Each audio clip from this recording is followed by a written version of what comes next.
Hello Mark, my name is Peter and my student number is 55. And I'm a sophomore in NCUE and I'm in English department. And now I'm going to read a speech, Every City Needs Healthy Honeybees. And the author is Noah Wilson Rich. This man is wearing what we call the bee beard. Laughter, a beard full of bees.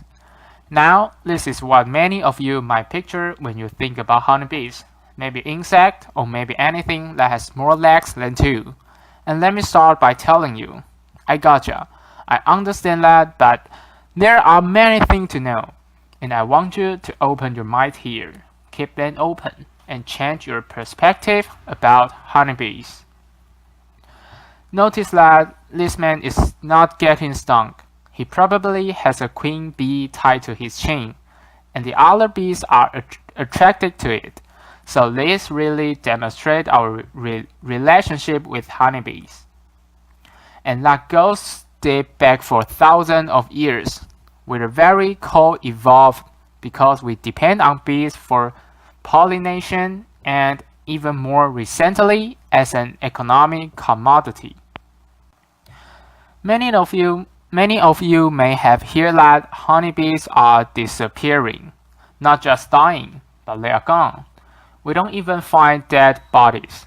This is called colony collapse disorder, and it's bizarre. Researchers around the globe still do not know what's causing it.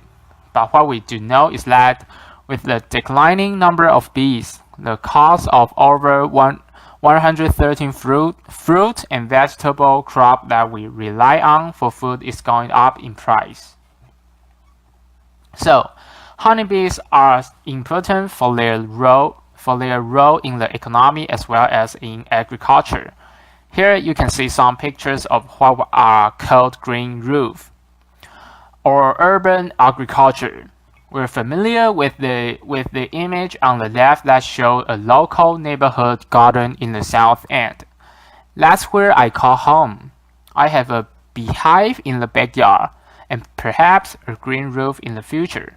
When we were further utilizing urban areas where there are stacks of garden spaces. Check out this image above the orange line in Boston. Try to spot the beehive. It's there. It's on the rooftop, right on the corner there, and it's been there for a couple of years now. The way that urban keeping currently operates is that the beehives are quite hidden, and it's not because they need to be. It's just because people are uncomfortable with the idea, and that's what I want you today to try to think about this. Think about the benefits of bees in cities and why they really are terrific thing. Let me give you a brief rundown on how pollination works. So we know flowers, we know fruits and vegetables, even some alfalfa in hay that the livestock for the meats that we eat rely on the pollinators, but you have got male or female part to the plant here. And basically, pollinators are attracted to plants for their nectar. And in this process, a bee will visit some flower and pick out some pollen, or that male kind of sperm counterpart, along the way, and then travel to different flowers and eventually an apple, in this case, will be produced. You can see the orientation. This stem is down. The blossom end has fallen off by the time we eat it. But that's a basic overview of how pollination works. And let's think about urban living. Not today and not in the past, but what about in 100 years? What is it going to be like? Gonna look like? We have huge ground challenge listed about habitat loss. We have more and more people, billions of people. In 100 years, God knows how many peoples and how little space there will be to fit all of them. So we need to change the way that we see cities. And looking at this picture on the left of New York City today, you can see how gray and brown it is. We have tar paper on the rooftop and bounce heat back into the and atmosphere contributing to global climate change. No doubt. What about in 100 years? If we have green rooftop everywhere, the gardening, and we create our own crops right in the city, we save the cost of transportation, we save on the healthier diet, and we also educate and create new jobs locally. We need bees for the future of our city and urban living. Here are some data that we collected through our company with Best Bees, where we deliver, install, and manage honeybee hive for anybody who wants them, in the city, in the countryside, and we introduce honeybees and the idea of beekeeping in your own backyard or rooftop or fire escape, for even that matter, and seeing how simple it is and how possible it is. There is a counterintuitive trend that we notice in these numbers. So let's look at the first metric here, overwintering survival. Now this has been a huge problem for many years, basically since the late 1980s, when the Varroa mite came and brought many different viruses, bacteria, and fungal disease with it. Overwintering success is hard, and that's when most of the colonies are lost. And we found that in the cities, bees are surviving better than they are in the country. A bit counterintuitive, right? We think, oh, bees, countryside, agriculture, but that's not what the bees are showing. The bees like in the city, laughter. Furthermore, they also produce more honey. The urban honey is delicious. The bees in the Boston on the rooftop of the Seaport Hotel, where we have hundreds of thousands of bees flying overhead right now, that I'm sure none of you notice when we walk by, are going to all of the local community gardens and making delicious, healthy honey that just tastes like the flowers in our city. So the yield of the urban hive in terms of honey production is higher, as well as the overwintering survival, compared to rural areas. Again, a bit counterintuitive. And looking back historically at the timeline of honeybee health, we can go back to the year 950 and see that there was also a great mortality of bees in Ireland. So the problem of the bee today isn't necessarily something new. It has been happening since over 1,000 years ago. But what we don't really notice are these problems in cities. So one thing I want to encourage you to think about is the idea of what an urban island is. You think in the city maybe the temperature is warmer. Why are bees doing better in the city? This is a big question. Now to help us understand why they should be in the city. Perhaps there are more pollen in the city with the trends coming to urban hubs. They can carry pollen with them. Very light pollen, and it's just a big supermarket in the city. A lot of Indian trees live along the railroad tracks. Perhaps there are fewer pesticides in the city than there are in rural areas. Perhaps there are other things in that we are just not thinking about yet. But that's one idea to think about it, urban island. And colony collapse disorder is not the only one thing affecting honeybees. Honeybees are dying, and it's a huge grand challenge of our time. What you can see up here is a map of the world, and we are tracking the spread of this Varroa mite. Now the Varroa mite is what changed the game in beekeeping. And you can see at the top right, the years are changing. We are coming up to the modern times, and you can see the spread of the Varroa mite from the early 1990s. Through now, it's 1968, and we're pretty much covering Asia.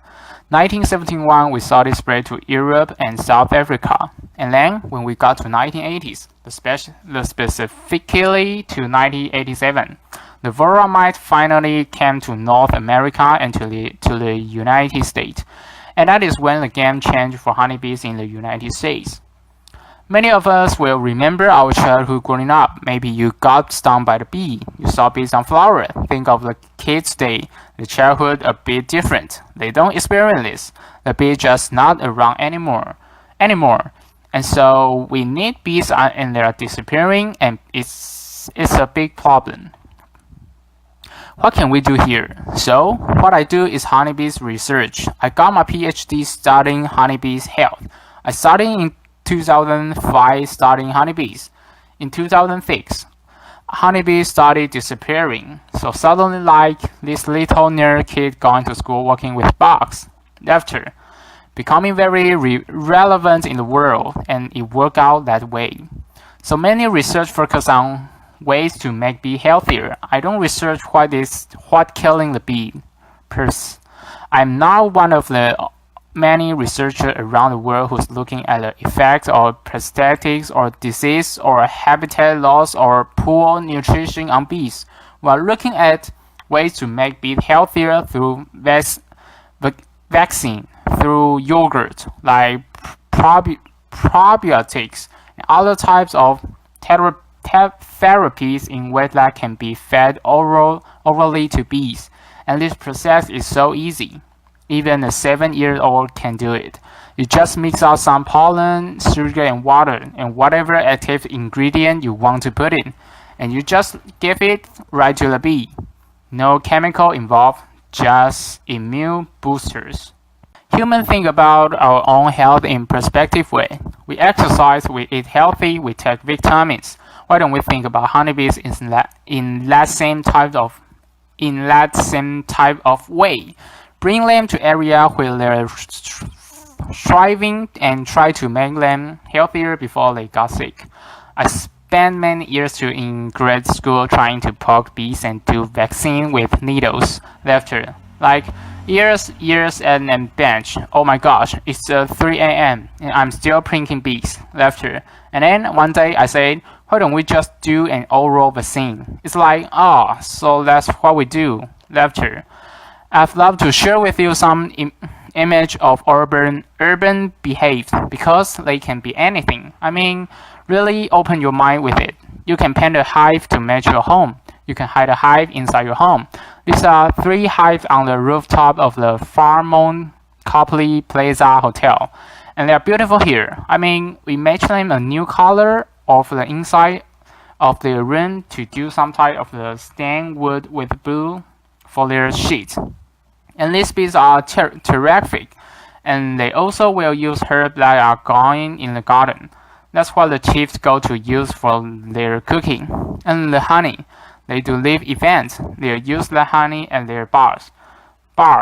Honey is a great nutritional substitute for regular sugar because there are different types of sugar in there. We also have a classroom hive project. Well, this is a non-profit venture. We're spreading the word around the world for how honeybee hives can be taken into the classroom or into the museum setting, behind glass, and used as an educational tools. This hive that you see here has been in Fenway High School for many years now. The bee fly right into the outfield of Fenway Park. Nobody noticed it. If you are not a flower, these bees do not care about you. Later, they don't. They'll say, excuse me, flying around. Later, some other image here in telling a part of the story that really made urban beekeeping terrific is in New York City. Beekeeping was illegal until 2010. That's a big problem, because what's going to pollinate all of the gardens and produce locally? Hence, locally in Boston, there is a terrific company called Green City Grocer, and they are going to pollinating their scratch crops by hand with Q-tips. And if they miss that 3-day window, there's no fruit. Their clients aren't happy, and people go hungry. So this is important. We have also some image of honey from Brooklyn. Now, it was the mystery in the New York Times where the honey was very red, and the New York State forensic department came in and they actually did some science to make the rain dye with that found in the maraschino cherry factory down the street. Lecture. So you can tailor your honey to taste however what you want by planting bee-friendly flowers. Paris has been a terrific model for urban beekeeping. They have had hives on the rooftop of their opera house for many years now, and that really got people started, thinking, wow, we can do this, and we should do this, also in London and in Europe across the board. They are very advanced in their using of garden rooftop in integrating beehives, and I'll show you an ending note here. I would like to encourage you to open your mind. What can you do to save the bees or help them, or to think of sustainable cities in the future? Well, really, just change your perspective. Try to understand that bees are very important. A bee isn't going to sting if you see it. The bee dies. Honeybee die when they sting, so they don't want to do it either. Laughter. It's nothing to panic about. They are all over the city. You could even get your own hive if you want. There are great resources available. And there are even companies that will help get you set up and mentor you, and it's important for our educational system in the world for students to learn about agriculture worldwide, such as this little girl, who, again, is not even getting sung. Thank you. Applause.